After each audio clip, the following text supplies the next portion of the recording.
200 кВт. У нас один 100 кВт не тягне.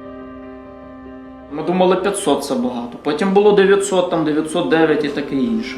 Ну зрозуміло, що для нас 6000 створило черговий новий виклик. Це шокує насправді. Я думаю, не тільки родини і суспільство, нас це теж шокує, тому що ну, це величезна біда і горе.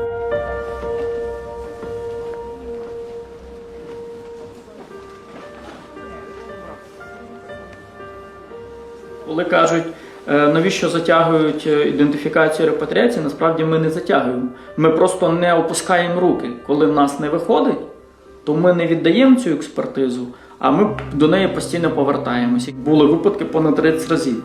І до них потрібно повертатися, адже це чиясь доля, це чийсь близький рідний.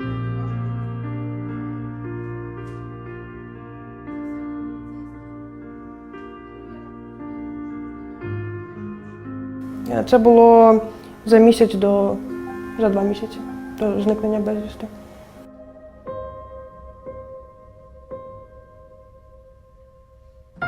Це був його другий бойовий вихід. Він мені записав в кружочок, що я тебе дуже люблю, що я через 5-6 днів повернусь. І десь через 7 днів мені зателефонували з ТЦК. Кажуть, він зник безвісти. Приїжджайте, оформляйте документи.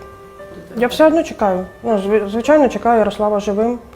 Я кожен місяць йому поповнюю рахунок, щоб залишився за ним номер телефона. Я йому кожен день пишу, як в мене пройшов день.